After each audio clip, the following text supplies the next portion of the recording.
அம்மா, எனக்கு நல்லா ஞாபகம் இருக்கு. அப்பா கூட நாம இங்க ஒரு தடவை வந்தப்ப அப்பாவோட தோல்ல ஏறி குதிச்சு குதிச்சு விளையாண்டுகிட்டு இருந்தேன். அப்ப எனக்கு ரொம்ப சந்தோஷமா இருந்துச்சு. எனக்கு நல்லா ஞாபகம் இருக்கு. குக்கு இப்படி பேசிக்கிட்டே இருக்க அவங்க அம்மா சோனா குருவி கண்ணுல இருந்து கண்ணீரா ஊதுச்சு. அம்மா, என்னம்மா நீ? நான் அப்பாவை பத்தி ஏதாவது பேசினாலே அழ ஆரம்பிச்சிடுற. அது ஒண்ணும் இல்லடி செல்லம், அம்மா கண்ணுல ஏதோ தூசி விழுந்துருச்சு, அதனாலதான் கண்ணீர் வருது. நீங்க அம்மா கிட்ட வாங்க, அம்மா உங்களை தோல்ல தூக்கிக்கிறேன். நீங்க அப்பா மேல எப்படி விளையாண்டீங்களோ அதே மாதிரி அம்மா தோல்ல ஏறி விளையாடுங்க. அம்மா, நான் உங்ககிட்ட ஒரு விஷயம் சொல்லவா? சொல்லு குக்கு, என்ன விஷயம்? அம்மா, அப்பா என்ன ஒரு நிமிஷம் கூட சும்மாவே இருக்க விட மாட்டாங்க. நான் விளையாட போலன்னா கூட அவங்களா என்கிட்ட வந்து விளையாட ஆரம்பிச்சிருவாங்க. சோனா குருவியும் அதோட பையன் குக்கும் இறந்து போன ராணாவை பத்தி இப்படியே பேசிக்கிட்டு இருந்தாங்க. குக்குவோட அப்பா ராணா இறந்து போய் கொஞ்ச நாள் தான் ஆகுது. திடீர்னு வந்த ஒரு காய்ச்சல் ராணாவோட உயிரையே எடுத்துட்டு போகும்னு யாருமே நினைக்கல. சோனா குக்கு மேல உயிரையே வச்சிருந்தது. அதனால அவனுக்கு அப்பா இல்லாத குறையே தெரியாம வளர்க்கறதுக்கு ரொம்ப முயற்சி பண்ணுச்சு. ஆனா குக்கு அது எல்லாத்தையும் தாண்டி அப்பா அப்பாவை பத்தி பேசிக்கிட்டே இருந்தான். குக்கு, இப்ப சாயங்காலம் ஆக போகுது, வாங்க நம்ம வீட்டுக்கு போகலாம். அம்மா, எனக்கு இங்க இருக்க ரொம்ப ஆசையா இருக்கு. இன்னும் கொஞ்ச நேரம் இங்க இருந்துட்டு போவோமா? குக்கு செல்லம், இப்ப நீங்க அம்மா பேச்சை கேட்டு வீட்டுக்கு வந்தீங்கன்னா உங்களை நான் அடுத்த வாரமும் இங்கேயே அழைச்சுக்கிட்டு வருவேன். சோனா இப்படி சொன்னதை கேட்ட குக்கு ரொம்ப சந்தோஷமா அம்மா கூட வீட்டுக்கு பறந்து போனான். சோனா முன்னால பறந்து போக குக்கு அம்மாவை ஃபாலோ பண்ணிக்கிட்டே பறந்து போனான். ஏன்னா குக்கு இப்பதான் பறக்க ஆரம்பிச்சதால வெளியில போய் வரத்துக்கு இன்னும் அவனுக்கு சரியா வழி தெரியாது. இப்படி அம்மாவும் பையனும் பறந்து வந்துகிட்டு இருக்கப்ப திடீர்னு காத்து வேகமா வீச ஆரம்பிச்சது. இந்த அளவு வேகமான காத்து எங்க இருந்து வந்ததுன்னே தெரியல. ஆனா பறந்து போய்கிட்டு இருந்த சோனாவுக்கும் அது பையன் குக்குவுக்கும் இது ரொம்ப கஷ்டத்தை கொடுத்தது. குக்கு அந்த காத்துல பறக்க முடியாம ரொம்ப சிரமப்பட்டான். அப்ப திடீர்னு காத்தோட வேகம் இன்னும் அதிகரிச்சதால குக்குவால சுத்தமா பறக்க முடியாம போக காத்து அவனை தன்னோட வழியில இழுத்துட்டு போக ஆரம்பிச்சது. குக்கு, சீக்கிரமா அம்மா பின்னாலேயே பறந்து வாங்க, காத்து வேகமா அடிக்குது, வேற எங்கேயும் போயிடாத, அம்மா பின்னாலேயே வா. இப்படி சொல்லிக்கிட்டே வந்த சோனா திடீர்னு திரும்பி பார்க்க அங்க குக்குவை காணோம். குக்கு, குக்கு, எங்க போன? குக்கு, ஐயோ என்னோட குக்குவை காணுமே, எங்க போனான்னு தெரியலையே. குக்குவை காணுமேங்கிற பதட்டத்துல சோனா குருவி இப்படி கத்திக்கிட்டு இருக்கும் போது காத்து சோனா குருவிய வேற திசையில இழுத்துட்டு போக ஆரம்பிச்சது. இப்படி காத்து இழுத்துக்கிட்டு போன திசையில எல்லாம் போன சோனா குருவி வழியில ஒரு மரம் குறுக்கிட்டதால அதுல மோதி கீழே விழுந்துருச்சு. அப்ப ராத்திரியும் ஆயிடுச்சு. மரத்துல மோதி மயக்கமாகி கீழே விழுந்த சோனா மயக்கம் தெரியாம அதே இடத்துல அப்படியே கிடந்தது. அம்மாவும் பிள்ளையும் அந்த அருவிக்கரையை விட்டு கிளம்புறப்ப எவ்வளவு சந்தோஷமா இருந்தாங்களோ இப்ப அந்த சந்தோஷம் அப்படியே துக்கமா மாறிடுச்சு. மறுநாள் பொழுது விடிஞ்சிச்சு. காலையிலேயே சூரியனோட வெப்பம் ரொம்ப அதிகமா இருந்தது. நேத்து சாயங்காலம் அவ்வளவு வேகமா காத்து வீசின காடா இதுன்னு கேக்குற மாதிரி இப்ப காடு ரொம்ப அமைதியா இருந்தது. அந்த சமயத்துல உணவு தேட கிளம்பி வந்த புறாவும் கிளியும் கீழே ஏதோ ஒரு பறவை விழுந்து கிடக்கிறத பார்த்தாங்க. புறா, அங்க பாரு, கீழே ஏதோ ஒரு பறவை விழுந்து கிடக்கு. எனக்கு என்னவோ பாக்கிறதுக்கு சோனா குருவி மாதிரியே இருக்கு. கிளி, நீ சந்தேகப்பட்டது சரிதான். இங்க விழுந்து கிடக்கிறது சோனா குருவிதான். ஆனா இது எப்படி இங்க வந்து விழுந்து கிடக்குது? எனக்கு ஒரே குழப்பமா இருக்கு. அப்புறம் குக்கு இல்லாம சோனாவும் எங்கேயும் வெளியே கிளம்பாது. அப்பன்னா குக்கு எங்க போனா? சோனா, எழுந்துரு. எப்படி இந்த இடத்துக்கு வந்த? கண்ணை திறந்து பாரு சோனா, கண்ணை திறந்து எங்களை பாரு. கிளி இப்படி ரொம்ப வேகமா கத்துனதுக்கு அப்புறம் சோனா குருவி மெதுவா கண்களை திறந்து பார்த்தது. ரீட்டா, புறாண்ணா, நேத்து சாயங்காலம் வேகமா வீசின காத்துல நானும் என் குக்குவும் மாட்டிக்கிட்டோம். என் குக்கு எங்க போனானே தெரியல. தயவு செய்து அவனை தேடுங்க, அவனை கண்டுபிடிங்க. சோனா, உன் பையன் குக்குவை தேடிதான் ஆகணும். அதுக்கு முன்னாடி உன்னை நாங்க கொண்டு போய் வீட்டுல விட்டுட்டு வந்துடுறோம். இப்படி சொன்ன புறாவும் ரீட்டா கிளியும் சோனா குருவியை தூக்கிக்கிட்டு அதோட வீட்டுக்கு போனாங்க. புறாண்ணா, என்னோட ரக்கையில அடிபட்டு இருக்குன்னு நினைக்கிறேன். வலி அதிகமா இருக்கு. அதனால என்னால இப்ப பறக்க முடியாது. தயவு செய்து நீங்க 2 பேரும் என் பையன் குக்குவை போய் தேடுங்க. அவன் இப்ப எந்த நிலைமையில எப்படி இருக்கானே தெரியல. தயவு செய்து அவனை காப்பாத்துங்க. சோனா, நீ அழாம இரு, நாங்க போய் குக்குவை தேடி பாக்குறோம். நேத்து வேகமா வீசின காத்துல அவனும் உன்ன மாதிரி ஏதாவது மரத்துல மோதி விழுந்திருப்பான், இல்லன்னா ஏதாவது புதற்காட்டுல மாட்டிக்கிட்டு இருப்பான்னு நினைக்கிறேன். நாங்க எப்படியாவது அவனை போய் கண்டுபிடிக்கிறோம். இப்படி சொன்ன புறாவும் ரீட்டா கிளியும் சோனா குருவி வீட்டை விட்டு பறந்து போனாங்க. புறா, எனக்கு என்னவோ சோனாவோட பையன் குக்கு உயிரோட இருப்பாங்கிற நம்பிக்கையே இல்ல. நீ என்ன நினைக்கிற? நீ சொல்றது வாஸ்தவம் தான் ரீட்டா. அவ்வளவு வேகமா வீசின காத்துல சிக்கிக்கிட்ட சின்ன பறவைங்க உயிரோட இருக்கணும்னா அது ரொம்ப அதிசயம்தான். இருந்தாலும் நாம இப்ப அவனை தேடிதான் ஆகணும். சரி வா, நாம அவனை போய் தேடுவோம். பிறகு இப்படி பேசிக்கிட்டே புறாவும் ரீட்டா கிளியும் தங்களால முடிஞ்ச அளவு உயரமா பறந்து சோனா குருவியோட பையன் குக்குவை தேட ஆரம்பிச்சாங்க. இதே சமயத்துல நேத்து காலையில பக்கத்து காட்டுல இருந்த தன்னோட அம்மா வீட்டுக்கு போயிருந்த கோரிக்காகவும் காலுக்காகவும் இப்ப தங்களோட காட்டுக்கு திரும்பி வந்துகிட்டு இருந்தாங்க. ரொம்ப தூரம் பறந்து வந்த இவங்க களைச்சு போனதால ஒரு மரத்துல உட்காந்து ஓய்வு எடுத்தாங்க. கோரி, நான் உனக்கு மட்டும்தான் சமைக்க தெரியாதுன்னு நினைச்சுக்கிட்டு இருந்தேன். நேத்து தான் தெரிஞ்சது உங்க அம்மாவுக்கும் இன்னும் சமைக்க தெரியலன்னு. ஓஹோ, அப்படியா காலேஜி? அதனாலதான் உங்க தட்டுல வச்ச பிரியாணிய ஒரு பருக்க கூட விடாம காலி பண்ணினீங்க போல இருக்கு. கோரி, சாப்பிட்டாதான் உயிர் வாழலாங்கிற நிலைமை வர்றப்ப எதுக்கு இருக்கிறது எதுவா இருந்தாலும் சாப்பிட்டு தானே ஆகணும். இப்படி இவங்க 2 பேரும் பேசிக்கிட்டே இருக்கிறப்ப திடீர்னு கோரியோட பார்வை பக்கத்துல இருந்த ஒரு புதார் காட்டை பார்த்தது. அந்த புதார் காட்டுல ஒரு சின்ன பறவை மயக்கமாகி கிடந்ததை பார்த்த கோரிக்காகவும் காலுக்கிட்ட இப்படி சொல்லுச்சு. காலேஜி, சீக்கிரம் வாங்க, அந்த புதருக்குள்ள ஒரு சின்ன பறவை ஒண்ணு விழுந்து கிடக்கு. பிறகு 2 பேரும் அந்த புதர் காட்டுக்கு பறந்து போனாங்க. கோரி, இது நம்ம சோனா குருவியோட பையன் குக்கு. குக்கு மட்டும் இங்க தனியா எப்படி வந்து விழுந்திருப்பான்? இவன் உடம்புல நிறைய காயம் வேற இருக்கு. கோரி, இவனை சீக்கிரமா ஹாஸ்பிட்டலுக்கு அழைச்சிட்டு போகணும்னு நினைக்கிறேன். ஏன்னா இவன் இருக்கிற நிலைமை ரொம்ப மோசமா இருக்கு. சரி சரி வாங்க, இவன் அந்த புதற்காட்டை விட்டு தூக்கி பருந்து டாக்டர் அழைச்சிட்டு போவோம். சோனா வேற இவனை பார்க்காம ரொம்ப அழுதுகிட்டு இருக்கும். பிறகு காலுவும் கோரியும் குக்குவை அந்த புதர் காட்டை விட்டு தூக்கி பருந்து டாக்டர் கிட்ட அழைச்சுக்கிட்டு போனாங்க. இவனுக்கு ரெக்கையிலயும் உடம்புலயும் கொஞ்சம் காயங்கள் அதிகமா தான் இருக்கு. இருந்தாலும் பயப்படுறதுக்கு ஒண்ணும் இல்ல. நான் மருந்து தாரேன், அது வேலைக்கு போட்டா இந்த காயங்கள் சீக்கிரம் ஆறி போயிடும். நல்ல வேலையா புதற்காட்டுல கடந்த இவனை நீங்களாவது பாத்தீங்க. இன்னைக்கு பூரா யாரும் பார்க்காம இருந்திருந்தா இவன் கண்டிப்பா உயிரோடவே இருந்திருக்க மாட்டான். பருந்து டாக்டர், இவன் இப்ப கண்ணு முழிச்சிருவானா? மயக்கம் தெளிஞ்சிருமா? மருந்து கொடுத்திருக்க, இன்னும் சரியா 5 நிமிஷத்துக்குள்ள இவன் கண் விழிச்சு பாத்துருவான். இதே சமயத்துல குக்குவை தேடி வந்த புறாவும் ரீட்டா கிளியும் அந்த புதர் காட்டு பக்கம் வந்தாங்க. இப்படி வந்த இவங்களோட பார்வை அந்த புதர் காட்டுல கடந்த 4-5 இறகுகள் மேல பட்டதால உடனே அந்த புதர் காட்டு கிட்ட போனாங்க. புறா, இந்த இறகுகள் குக்குவோடையதுதான். எனக்கு நல்லா தெரியும். அதே கலர், சின்ன சின்ன இறகுகள். ரீட்டா, தான் பையன் உயிரோட இருப்பாங்கிற சோனாவோட நம்பிக்கை இதோட முடிஞ்சு போயிடுச்சு. ஏதோ ஒரு பெரிய கழுகுதான் குக்குவை கொண்டு தின்னிருக்கணும். புறா, நீ சொல்றத நானும் ஒத்துக்கிறேன். அப்படிதான் நடந்திருக்கணும். எதுக்கும் ஒரே ஒரு இறக மட்டும் எடுத்துக்கிட்டு போவோம். அத காமிச்சாதான் சோனா குருவியும் குக்கு இறந்து போனதை நம்பும்.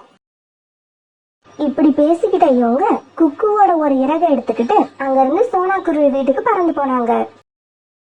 புறானா ரீட்டா, என்ன நீங்க 2 பேர் மட்டும் தனியா வந்திருக்கீங்க? என் பையன் எங்க?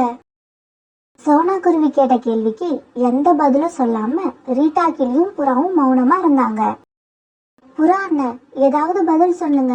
என் பையனை நீங்க எங்கேயுமே பாக்கலையா? அவன் கிடைக்கவே இல்லையா?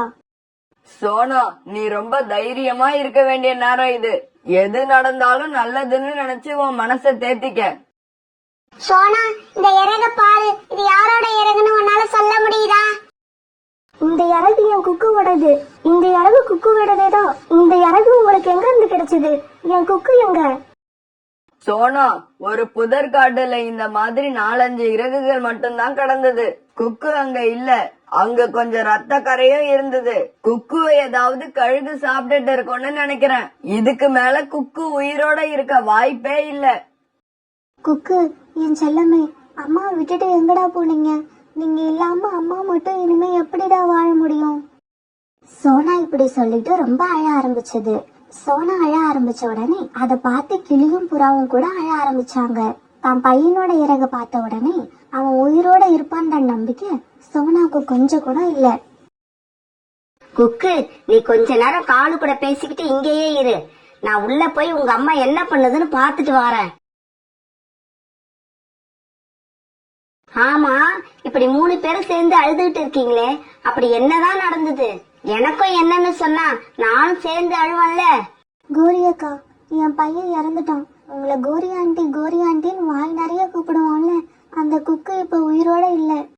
சோனா குருவி இப்படி அழுதுகிட்டே கோரி கிட்ட இதையெல்லாம் சொல்ல, கோரி அதையெல்லாம் காதுல வாங்கவே இல்ல. அதெல்லாம் இருக்கட்டும் சோனா, உங்க வீட்ல இப்ப சக்கரை இருக்கா இல்லையா? எனக்கு என்னவோ இப்ப பாயாசம் சாப்பிடணும் போல இருக்கு. முடிஞ்சா நீ செஞ்சு எங்க எல்லாருக்கும் கொடு. உன்னால முடியலன்னா சொல்லு, நான் செஞ்சு உங்க எல்லாருக்கும் தாரேன். கோரி, இப்படி எல்லாம் பேச உனக்கு வெக்கமா இல்ல? கொஞ்சம் கூட மனசாட்சியே இல்லாத பிறவியா இருக்கியே.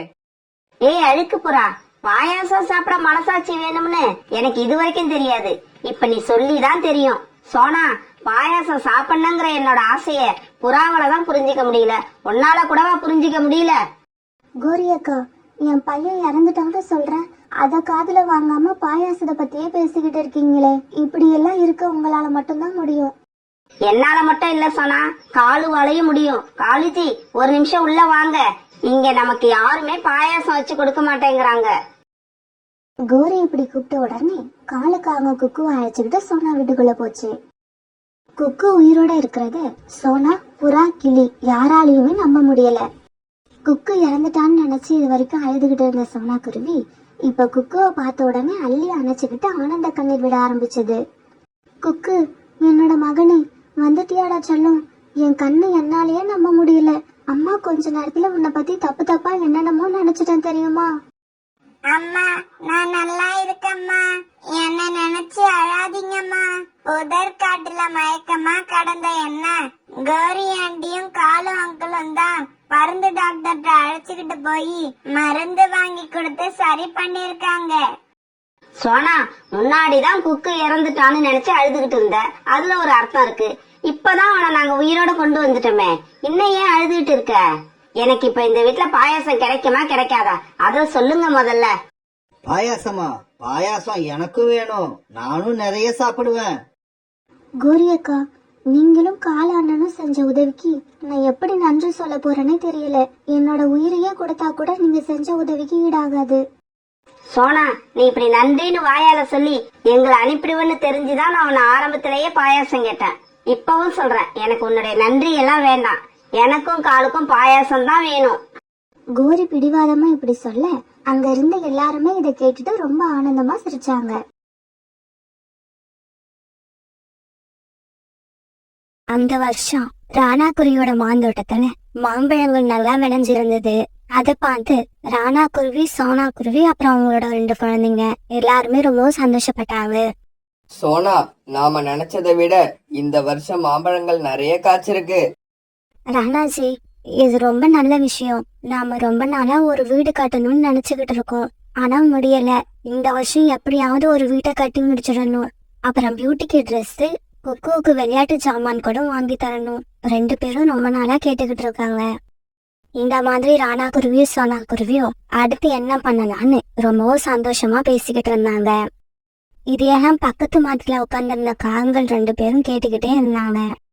கேட்டீங்களா காலேஜி? இந்த குருவிகள் 2 பேரும் இந்த வருஷம் மாம்பழங்களை வித்து ஏகப்பட்ட பணம் சம்பாதிக்க போறாங்க.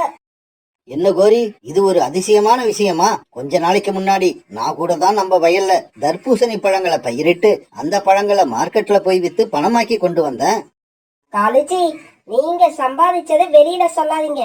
5000 ரூபாய் பணம் செலவு பண்ணி வெறும் 4000 ரூபாய் சம்பாதிச்சீங்க. அத வேற பெருமையா வெளியில சொல்றீங்க. சோனா குருவியோட வயல்ல காய்ச்சி இருந்த மாம்பழங்களை பார்த்துட்டு காகங்கள் 2 பேருக்கும் வயிற்றுச்சல் அதிகமாயிடுச்சு. அதனால இந்த மாதிரி காகங்கள் 2 பேரும் சண்டை போட ஆரம்பிச்சுட்டாங்க. சோனா, நீ குழந்தைங்களை அழைச்சுக்கிட்டு வீட்டுக்கு போ. நான் இந்த மாம்பழங்களை பறிச்சு மார்க்கெட்டுக்கு எடுத்துட்டு போய் வித்துட்டு வந்துடுறேன். அப்பா, நீங்க வீட்டுக்கு வரப்ப எனக்கு குலோப் ஜாமுன் வாங்கிட்டு வாங்க. நீங்க எங்களுக்கு குலோப் ஜாமுன் வாங்கி கொடுத்து ரொம்ப நாள் ஆகுது. பியூட்டி, அப்பா வர்றப்ப உங்களுக்கு கண்டிப்பா குலோப் ஜாமுன் வாங்கிக்கிட்டு வருவேன். இப்ப நீங்க அம்மா கூட வீட்டுக்கு போங்க. ராணா இப்படி சொன்னதும் பியூட்டியும் குக்கும் சோனா குருவி கூட தங்களுடைய வீட்டுக்கு பறந்து போனாங்க. பிறகு ராணா குருவி மாம்பழங்களை பறிச்சு தன்னோட மாட்டு வண்டியில எடுத்துக்கிட்டு மார்க்கெட்டை நோக்கி போச்சு. இப்படி போன ராணா குருவி மார்க்கெட்ல ஜம்ஜம் பறவைய போய் பார்த்தது. ஜம்ஜம், நான் கொண்டு வந்திருக்க மாம்பழம் ரொம்பவும் இனிப்பானது. உங்களோட கஸ்டமர் ஒரு தடவை வாங்கி சாப்பிட்டு பார்த்துட்டாங்கன்னா அப்புறம் அடிக்கடி உங்க கடைக்கு வர ஆரம்பிப்பாங்க. இங்க பாரு ராணா, இந்த வருஷம் மாம்பழம் எல்லா இடத்துலயும் நல்லா விளைஞ்சிருக்கு. அதுவும் இல்லாம நான் நிறைய மாம்பழங்களை வாங்கி ஸ்டாக் வச்சுட்டேன். அதனால நான் இப்ப மாம்பழம் வாங்குற மாதிரி இல்ல. அப்படின்னா நான் இப்ப எடுத்துக்கிட்டு வந்திருக்க மாம்பழங்கள் உங்களுக்கு தேவையில்லையா? எனக்கு தேவையில்ல ராணா, நீ வேற யார்கிட்டயாவது கொண்டு போய் வித்துடு. ஜம்ஜம் இப்படி சொன்னதும் பிறகு ராணா குருவி இன்னொரு மாம்பழம் வியாபாரி கிட்ட போச்சு. ஆனா அந்த பறவையும் ராணா குருவிகிட்ட மாம்பழம் வாங்க மறுத்துருச்சு. ராணா, ஏற்கனவே என்கிட்ட நிறைய மாம்பழங்கள் இருக்கு. அதையெல்லாம் வித்ததுக்கு அப்புறம் தான் நான் மறுபடியும் மாம்பழம் வாங்குவேன். அந்த பறவையும் இப்படி சொல்ல மனசொடிச்சு போன ராணா குருவி மாம்பழங்கள் எடுத்துக்கிட்டு இன்னொரு வியாபாரிய பார்க்க போச்சு.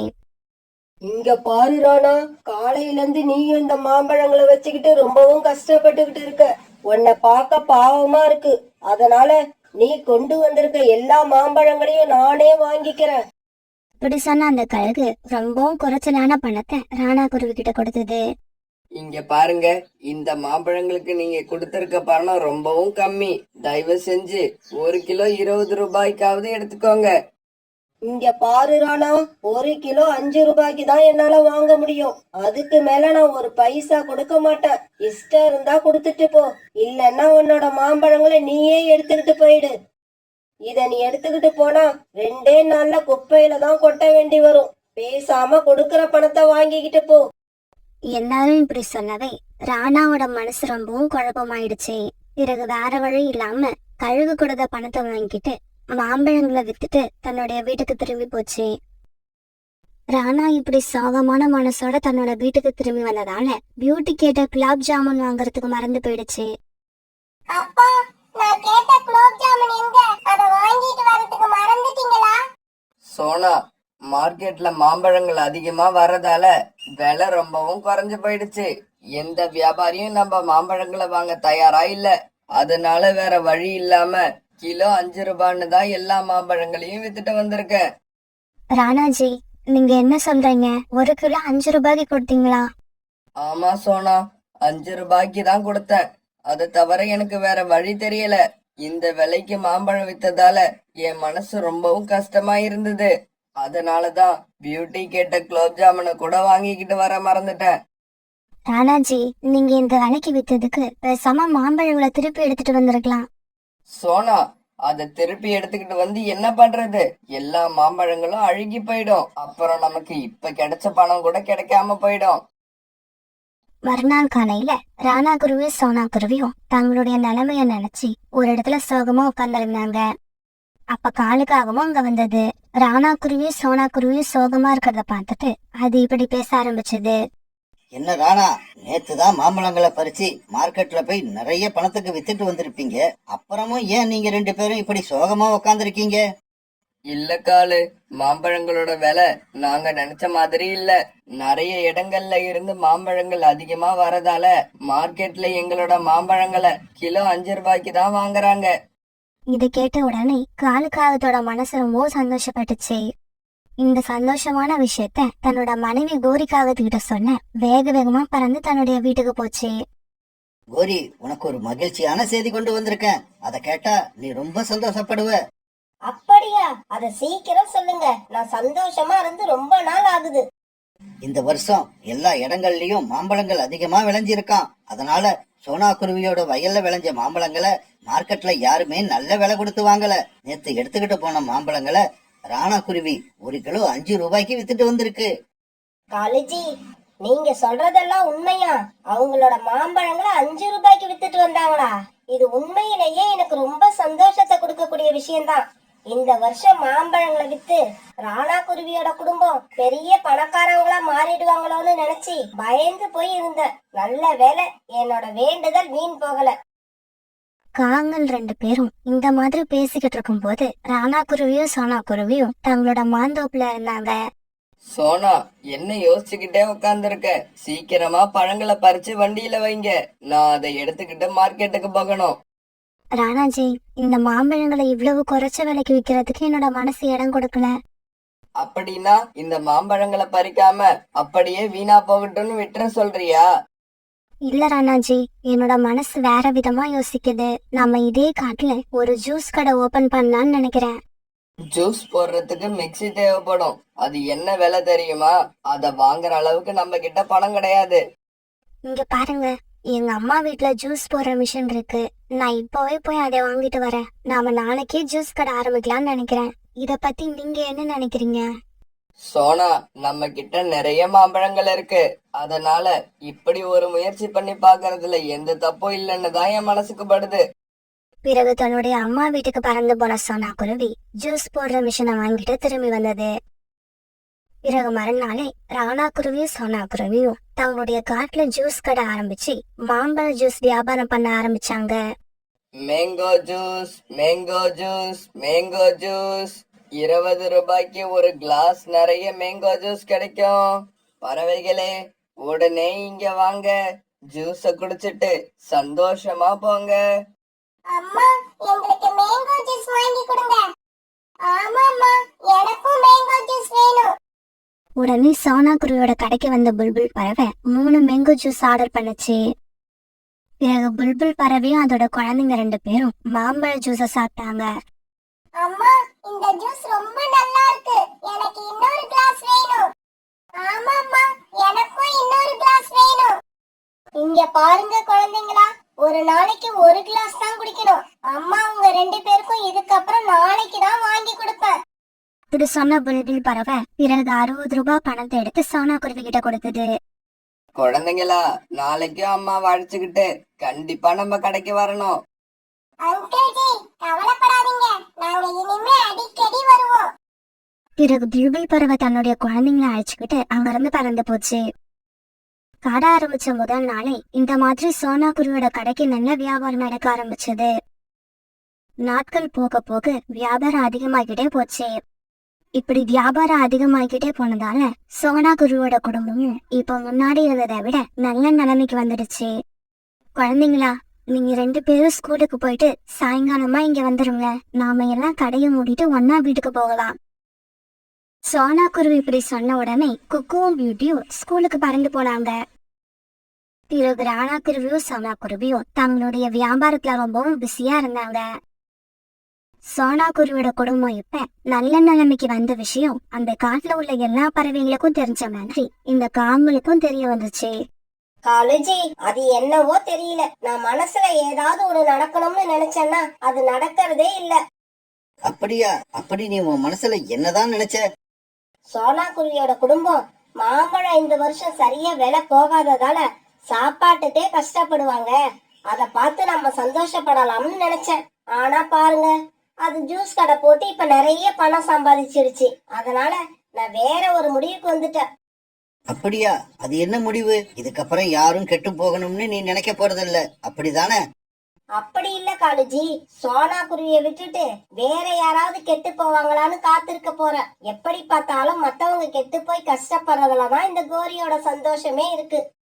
கோரி, நீ எங்க மாறிட்டியோன்னு நினைச்சு பயந்தே போயிட்டேன். நல்ல வேலை, என்னோட கோரி மாறல. இந்த கோரி எப்பவும் மாறவும் மாட்டா.